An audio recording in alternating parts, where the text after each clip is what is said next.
Gaza में स्थिति बहुत ही नाजुक है। एक तरफ इजराइल अपने हमले बढ़ा रहा है, भुखमरी का आलम और ज्यादा बड़ा है। वहीं दूसरी तरफ दुनिया में दो लाइन हो गई हैं, एक लाइन जो रेजिस्टेंस को सपोर्ट करती है और एक लाइन जो गाजा से तो सिंपैथाइज करती है लेकिन रेजिस्टेंस को सपोर्ट नहीं करती, और यही यूरोपियन नेशंस और अरब नेशंस की लाइन है। उसके बारे में भी बात करेंगे। सबसे पहले हम आपको बता दें कि आज का जो वीडियो है ये थोड़ा रैपिड फायर रहेगा, क्विक वीडियो रहेगा, क्योंकि देखिए जो मैंने कल समस्या बताई थी उसका शायद कुछ हल निकल रहा। हालांकि कॉन्फ्रेंस जो थी वो तो अटेंड मैं नहीं कर सकता अब, लेकिन जो अर्बाइन वॉक है उसमें मैं जाने की पूरी कोशिश कर रहा हूं और उसमें जो हर्डल्स हैं उनको भी दूर करने की कोशिश कर रहा हूं।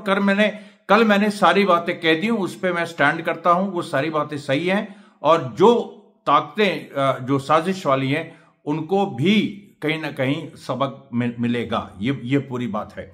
अब देखिए, मैं ज्यादा टाइम नहीं वेस्ट करता हूं क्योंकि आज थोड़ा सा मुझको एक जगह इसी काम के सिलसिले में निकलना है, एक वाइटल इंफॉर्मेशन लेनी है। अभी देखिए क्या है कि एक जो दो इजरायली स्नाइपर्स हमास ने मार दिए हैं, और ये इजरायली जो स्नाइपर्स हैं ये एक्चुअली खान यूनिस में ऑपरेट कर रहे थे। एक खान यूनिस में ऑपरेट कर रहा था, एक जबलिया में, और ऐसा मारा है कि जो हमास का जो अब एक नया स्टाइल हो रहा है, जो मैंने आपको बताया था क्रांतिकारी आतंक, तो गोली जो है वो इजरायली स्नाइपर को, मतलब ये एक हमास के स्नाइपर ने इजरायली स्नाइपर को मारी। आप फिल्म देखिए एनिमी एट द गेट्स, वो बड़ी क्लासिक फिल्म है जो सेकेंड वर्ल्ड वॉर में बैटल ऑफ स्टालिनग्राड के दौरान जर्मन और रशियन स्नाइपर्स में जो एक युद्ध हुआ था, एक अलग ही लेवल का, उसको वो दिखाती है। दोनों एक्सपर्ट स्नाइपर्स एक दूसरे को ढूंढते हैं, हंट करते हैं, मारते हैं। हमास और इजराइल में इस तरह की कम से कम 50 एनिमी एट द गेट्स बन चुकी है, मतलब रियल लाइफ में 50 ऐसी चीजें हो चुकी। और हमास का एक लेजेंडरी स्नाइपर है, उसका नाम XX2 है। तो XX2 और इजराइल का जो एक, अब ये XX2 नाम किसने दिया? ये इजरायलीज ने दिया। अब उसकी जो भी वजह हो, XX2 जो हमास का स्नाइपर है और इजरायली स्नाइपर, अब देखिए ये कुछ फिल्मी लगे लेकिन ये सच्चाई है। तो XX2 हमास का स्नाइपर, उसने जो इजरायली एक फेमस स्नाइपर है जिसको हमास ने नाम दिया द फॉक्स, क्योंकि वो बिल्कुल लोमड़ी की तरह कई बार हमास के नजर से बच निकलता है। आज वो XX2 ने फॉक्स को ढूंढा, उसकी आंख में गोली मारी, आंख में गोली निकल के सर में लगी, और उसके बाद हमास के फाइटर ने ये जरूर कहा कि ये एक ऐसा दुश्मन था जो क्रूर था, जो सबसे ज्यादा, और जिसने औरतों और बच्चों को मारा है। तो इसकी काबिलियत पे हम कुछ नहीं कह सकते हैं, क्योंकि काबिल तो था ही, लेकिन काबिलियत पे हम कुछ कह नहीं सकते हैं। यही कह सकते हैं कि इस तरह के कितने काबिल लोगों को इजराइल ने बर्बाद कर दिया है, उनको वहशी जानवर बना दिया है। ये उसने कहा, जो XX2 था, जिसका ना चेहरा है ना नाम, उसकी आंखें तक ढकी होती हैं। आप सोचिए, केवल ऐसे दो आपको आईबॉल्स दिखाई पड़ेंगे, हमास वाला वो जो पट्टा है वो नहीं। तो वो जो पूरी बात है कि XX2 ने फॉक्स को मार गिराया, ये बहुत बड़ी बात है। और इसको ये जो एक इसमें जो इजरायली सेना का जो बयान आया वो भी बड़ा अद्भुत है। उन्होंने कहा है कि ये जो फॉक्स था, फॉक्स का बड़ा भाई सुसाइड कर चुका है 2024 में, और फॉक्स ने उस सुसाइड का जो बदला है वो इजरायली एस्टैब्लिशमेंट को ब्लेम करने के बजाय उसने ये कहा कि नहीं, रेजिस्टेंस की वजह से इसने सुसाइड किया है। रेजिस्टेंस मतलब अब आप देखिए, लॉजिक देखिए, यहां पर जुल्म इजराइल कर रहा है, और जो जुल्म जिनसे करवा रहा है वो तो उस तरह के कोई बहुत अमीर लोग नहीं है ना, वो तो लोअर मिडिल क्लास है। तो अब उनसे जुल्म भी करवाना, उनके अंदर यह भर दिया गया है कि ये गाजा के लोग जानवर हैं, ये हैं, और यह भी भर दिया गया है कि गाजा कि अगर तुम्हारे अंदर कोई डिह्यूमनाइजेशन हो रहा है, यानी जो जालिम है, जिनसे जुल्म करवा रहा है, जो उसके लठैत हैं, सिपाही हैं, उनसे वो जुल्म करवा रहा है, तो उनको यह बताया गया है कि वो जो तुम जुल्म कर रहे हो, उससे जो तुम्हारी मानवता मर रही है, उसके लिए जिम्मेदार वही लोग, विक्टिम्स है। ये सोचिए आप कितनी मतलब आप सोचिए, इससे बड़ा इविल कोई हो नहीं सकता। इस तरह की सोच, आप वहां मार रहे हो और फिर उन्हीं को ब्लेम कर रहे हो कि वो ही अपने को मरवा रहे हैं और ये हमारी मानवता खत्म कर रहे हैं। तो 2024 में जो फॉक्स का बड़ा भाई था, उसने वहीं पर वो गोलानी ब्रिगेड में था, उसके 7 लोग मारे गए थे, एक बड़ा एम्बुश हुआ था खान यूनिस में, उसके बाद उसने अपने को गोली मार ली थी। और उसने कहा था मुझसे, अच्छा उसके पहले वो कई उसने उसी यूनिट ने जो जिसके 7 लोग मारे गए थे उसने बहुत सारे अत्याचार किए थे, कम से कम 33 औरतों और बच्चों की हत्याएं उनके सर पे थी। तो उसने जो सुसाइड किया फॉक्स के बड़े भाई ने, उसने लिख के गया वो कि हम इसलिए सुसाइड कर रहे हैं क्योंकि हमने पहले औरतों बच्चों को मारा, फिर हमारे 7 लोग मेरे सामने उड़ गए, उनके किसी का हाथ मेरे किसी का सर मेरे हाथ में आया, किसी का अंतड़िया मेरे हाथ में है। तो वो पागल हो गया और उसने जो है दोनों डबल ट्रॉमा में उसने अपने को गोली मार दी। और जो फॉक्स है उसने कसम खाई थी कि मैं अपने भाई का बदला लूंगा और गाजा के सिविलियंस को मारकर उसने मारा। उसने कम से कम उसने 33 मारे तो उसने 52 मारे, कम से कम 52। मतलब ये तो वहां कोई गिनने तो जा नहीं रहा है, लेकिन जो इंफॉर्मेशन आ रही है 52 उसने मारे। उसके बाद उसे XXII ने ढूंढ के मारा। XXII वो है जो कम से कम पिछले 1.5 साल से सक्रिय है, यह्या सिनवार का शिष्य बताया जाता है। और वो जो है उसका जो परिवार है वो फिलिस्तीन में रहता नहीं है, कहीं बाहर रहता है। उसकी मतलब शादी नहीं हुई है, वो अभी एकदम एक तरह से यंगस्टर है। और खास तौर पे यह्या सिनवार और फिर मोहम्मद सिनवार दोनों शहीद हो चुके हैं, दोनों का वो शिष्य है। यह्या सिनवार, मोहम्मद सिनवार दोनों शहीद हो चुके हैं। इसको थोड़ा सा केवियट के साथ लीजिएगा क्योंकि इजराइल कुछ और ही कह रहा है। खैर, तो अब ये जो XXII है ये इसने मारा और इसने फिर पूरे एक तरह से इजरायली फोर्सेस के बीच जाके उसकी लाश भी पटक दी। कोई किसी को पता ही नहीं चला, रात एकदम ये तड़के सुबह आज उसने ये कांड करके कर दिया। इजरायली सेना में यह हालत है कि वहां पर कितने सोल्जर्स लड़ने नहीं जा रहे हैं। वो कह रहे हैं कि ये XXII जो है ये हमको ढूंढ के मारेगा। अब देखिए हम और खबरों पे आते हैं। देखिए अब फिलिस्तीन में जो स्थिति है उसमें जो अरब नेशंस हैं उनको बहुत बड़ी समस्या हो रही है, क्योंकि इजिप्ट में मैंने आपको बताया, इजिप्ट में 2-2 बार 3-3 बार युवा जो हैं वो स्टेट ऑफिशियल्स को उठा रहे हैं, वार्निंग दे रहे हैं। आज अल सीसी की एक बड़ी अजीब सी अपील आई ट्रंप को अपील कर रहा, और उसने कहा कि मैं ट्रंप से गुजारिश कर रहा हूं कि किसी भी तरीके से इस युद्ध को रुकवाओ। अब बात समझ में आ रही है, अल सीसी को खतरा अपनी कुर्सी के सीधे अपनी कुर्सी का लग रहा है। मुस्लिम ब्रदरहुड जिसको तुमने दबाया था वही अब तुम्हारे सर पे चढ़ के उठा रही है लोगों को, तुम्हारे स्टेट ऑफिशियल्स को उठा रही है। पूरी दुनिया में इजिप्शियन एम्बेसीज कम से कम 21 मुल्कों में बंद हो चुकी, 21, जॉर्डन की भी और कुछ जगह टर्की की भी। अब जब 21 जगह ताला लग चुका है, उसको फिर से खोला गया, फिर ताला लगाया, फिर से खोला गया, फिर ताला लगाया। अंकारा में तो 3 बार महिलाओं ने घुस के, मैंने वो वीडियो भी दिखाया था परसों शायद आपको। आज जो देखिए 30 तारीख यानी 30/7 जो 2025 है, इसमें एक बड़ा टर्निंग पॉइंट आ रहा है। और मैं फिर से गुजारिश करता हूं आप इस वीडियो को अंत तक देखिएगा और इसमें आप कमेंट करना मत भूलिएगा, लाइक और सब्सक्राइब करना मत भूलिएगा। कुछ लोग इसका कल हमारा मजाक भी कुछ लोगों ने उड़ाया कि ये कहते हैं कि अंत तक देखिएगा। मैं कहता रहूंगा, उसमें कोई हमें शर्म की बात नहीं है। अब देखिए अब जो जहां मैं बात कर रहा था कि अल सीसी की जो क्राइसिस है, अब वही क्राइसिस बाकी अरब नेशंस की भी हो गई है। और यह बात अब एक सामने आ रही है कि अरब नेशंस को यह लग रहा है कि हमारे यहां अपराइजिंग हो जाएगी, क्योंकि और कोई तरीका नहीं है। जो अरब वर्ल्ड की जनता है उसको और कुछ समझ में नहीं आ रहा है कि और क्या करें हम जिससे गाजा में भुखमरी रुके। गाजा में भुखमरी तो देखिए ये पूरे अरब जगत को बिल्कुल ऐसा बना रहा है कि आप विश्वास नहीं करेंगे। लोग कभी भी राफा की तरफ चल सकते हैं, किसी भी दिन बड़ी घटना हो सकती है। कोई अब उसमें टाइम लग सकता है, 1 दिन, 2 दिन, 4 दिन, 1 हफ्ता, वो अलग बात है। लेकिन ये जो पूरी एक बात है कि अरब वर्ल्ड एक टर्मोइल में है और वो ये समझ रहे हैं, और ये लोगों ने कहा है जॉर्डन जैसी जगह पे जहां इतना दमन है वहां पर कहा है। और एक सोशल मीडिया इन्फ्लुएंसर जो जॉर्डन का है उसको भी गिरफ्तार कर लिया था अभी कुछ दिन पहले। तो इतना दमन है वहां पर, फिर भी वहां के लोग और वहां के और इजिप्ट के लोग, इजिप्ट में भी तानाशाही है, टर्की में तानाशाही उस तरह से नहीं है लेकिन एक अथॉरिटेरियन रूल है एर्दोगन का। इन सारी जगहों पे लोग कह रहे हैं कि हमारे पास कोई ऑप्शन नहीं बचेगा, तो एक अपराइजिंग, एक पूरा विद्रोह, जन विद्रोह होगा और गाजा की तरफ हम मार्च करेंगे, कुछ लोग हथियारों के साथ, कुछ हथियारों के बिना। ये पूरे वेस्ट एशिया, मिडिल ईस्ट में भयंकर केओस फैलेगा और ये केओस फैलना चाहिए, because chaos is the beginning of order. जब तक इस तरह का क्योस नहीं होगा, नया ऑर्डर नहीं आएगा। और ये क्योस बहुत जरूरी है क्योंकि ये रूलिंग क्लास ने यहाँ के पैदा किया, इजराइल ने पैदा किया, अमेरिका ने पैदा किया। ग्रेटर इजराइल बनाने के चक्कर में, सब गाजा को मटियामेट करने के चक्कर में, वो अब सब स्पष्ट हो गया है। उसके बाद लेबनान को मटियामेट करने की प्लानिंग है, सीरिया को कर ही चुके हैं आधा। अब ये जो सारी जो ये साजिशें हैं, इनके खिलाफ जनता उठ खड़ी हो रही है और उसका जो ठोस जो एक प्रमाण है वो आ रहा है। उसके बाद देखिए, अब नेतन्याहू का बयान आता है इस समय कि हम और ज्यादा टाइट गाजा में एक ब्लॉकेट करेंगे।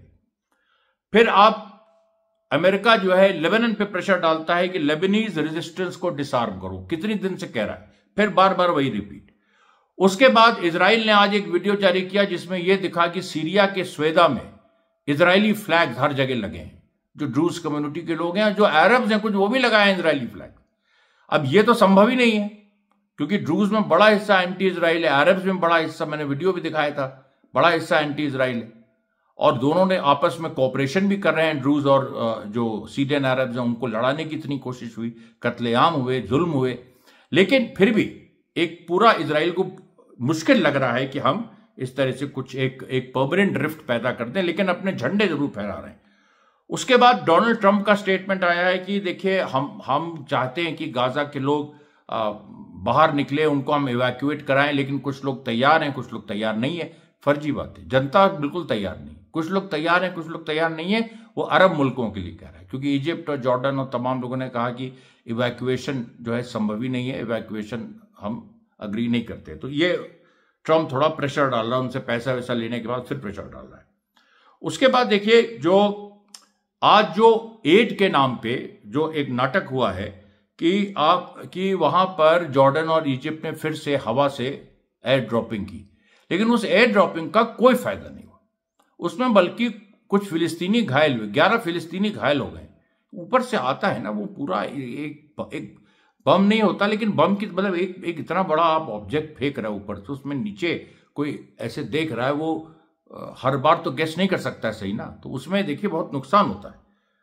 उसके बाद देखिए, जो इजराइल ये कह रहा है कि हमने तो टेम्पररी ट्रूस गाजा में हम ला दिए, बमबारी थोड़ी हवाई बमबारी कम हुई है, लेकिन टेम्पररी जो ट्रूस है उसमें कह रहा है कि हम ट्रक्स अलाउ कर रहे हैं।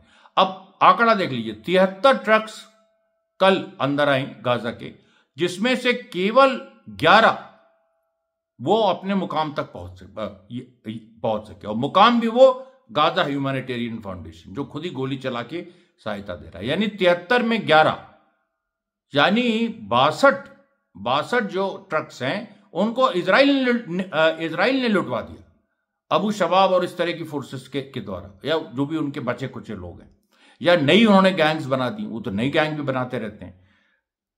ये भी देखिए पूरी सिचुएशन है।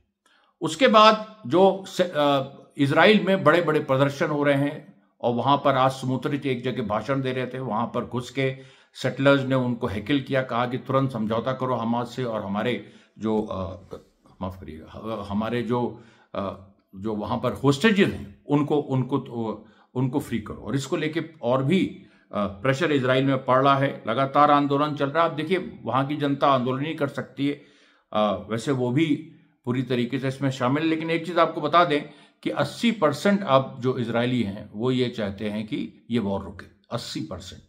अमेरिका से भी आंकड़े आए हैं, एक पोल हुआ है जिसमें ये पहले जो ये था कि वॉर को सपोर्ट था 60% का, 70% का, अब केवल 32% अमेरिकन हैं जो गाजा की वॉर को अभी भी सपोर्ट करें, यानी इजराइल से भी ज्यादा, लेकिन 32% भी ज्यादा है मेरी नजर में।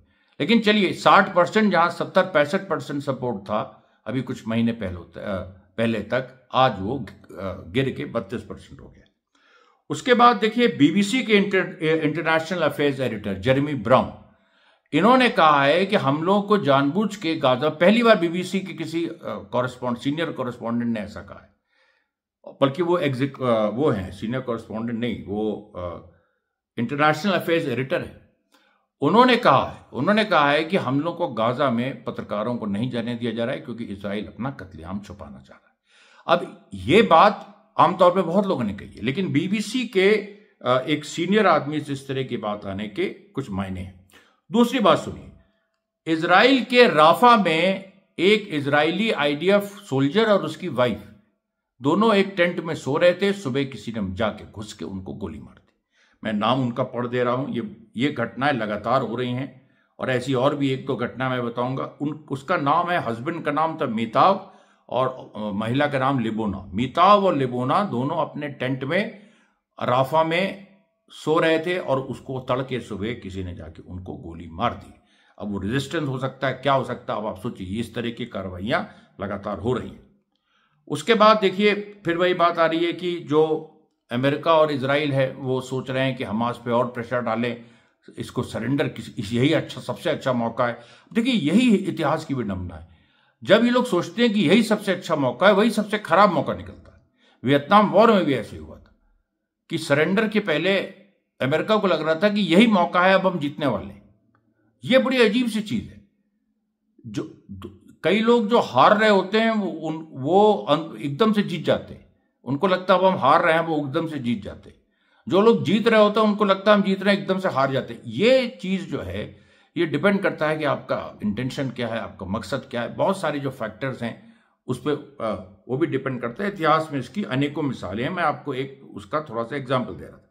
उसके बाद और देखिए घटना, एक महिला फीमेल आईडीएफ ऑफिसर जिसने गाजा में जुल्म किए, इजराइल गई।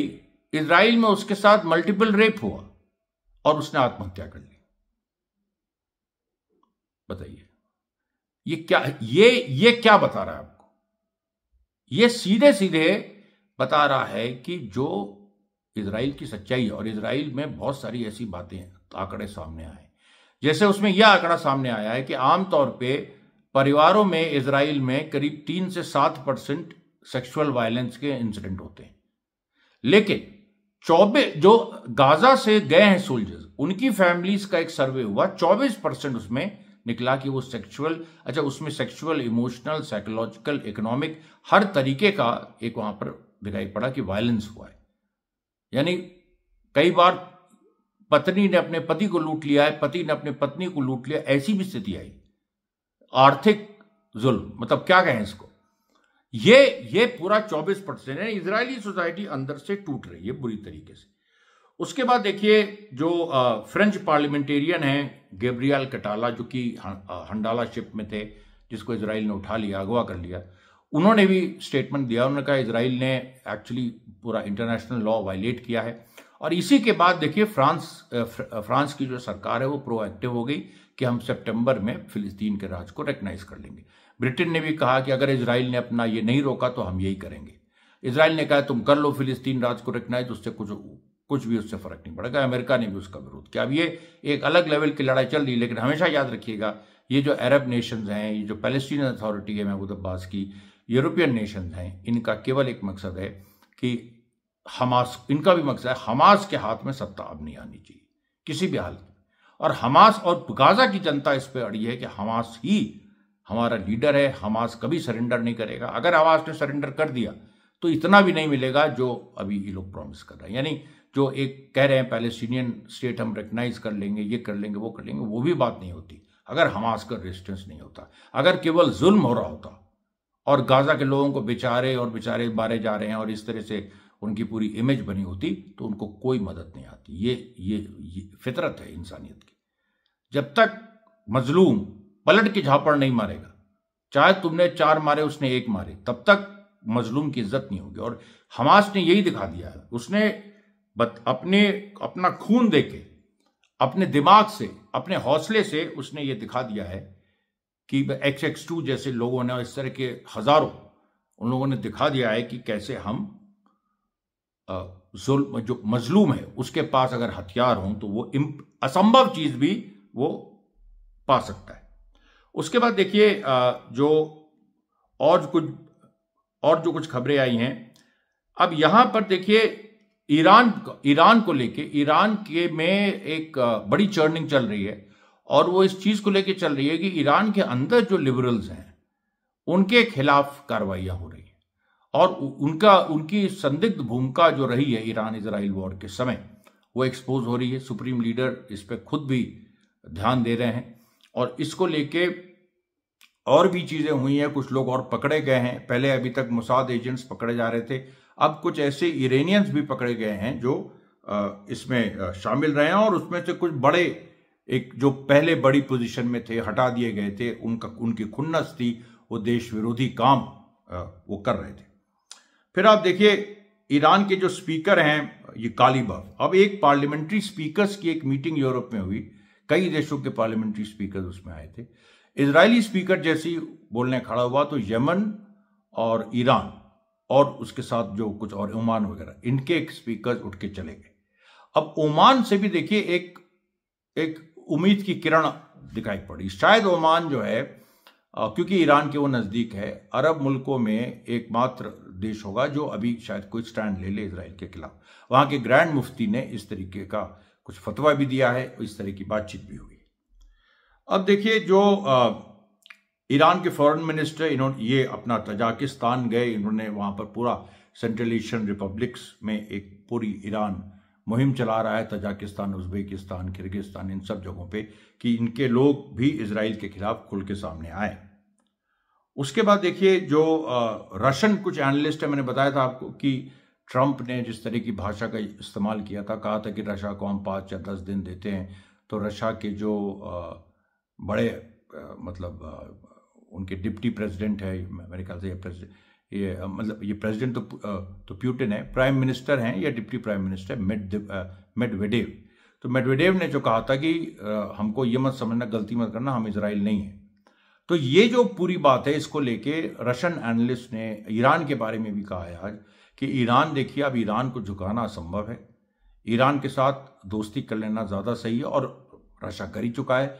अमेरिका से भी उसने कहा कि देखो अगर हमसे युद्ध होगा, रशिया से युद्ध होगा, तो ये मत समझना कि हमारा युद्ध केवल तुम दूर से मारोगे, हम दूर से मारेंगे, हम पास आके मारेंगे, और हमारा युद्ध फिर नेटो से सबसे होगा, और हमारे पास वो कैपेबिलिटी, और रशिया के पास है, रशिया से बड़ी आईसीबीएम किसी के पास नहीं है, जो अवागार्ड जिसका नाम है, जो 30,000 किलोमीटर प्रति घंटे से चलती है, कुछ ही समय में वो अमेरिका पहुंच जाएगी।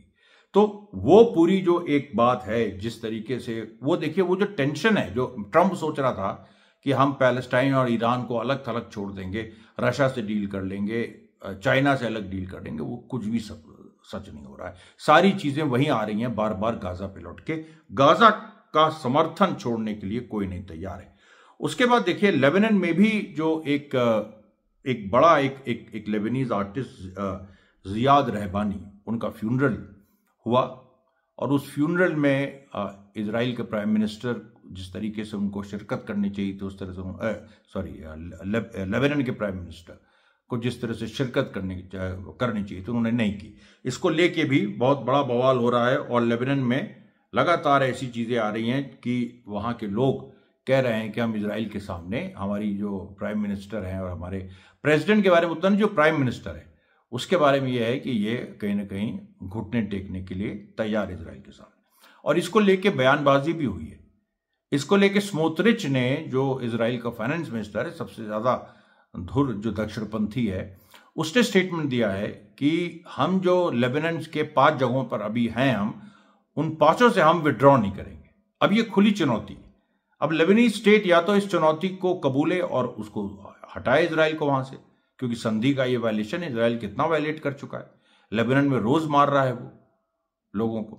अब हिजबुल्ला जो है, देखिए बार बार लोग मुझसे पूछते हैं हिजबुल्ला शांत, हिजबुल्ला शांत। देखिए वहां कुछ चल रहा है, बड़ी चीज चल रही है। मैं देखिए और भी पता लगाने की कोशिश कर रहा हूं वहां, अगर मैं गया तो मैं देखिए और भी चीजें वहां पर लाऊंगा जो कि खबर के तौर पे। लेकिन ये जरूर है कि हिजबुल्ला के सामने अब ये स्थिति आ गई है कि वो पूरी तरीके से सक्रिय हो जाए और अब वो इजराइल पे अटैक करना शुरू कर दे।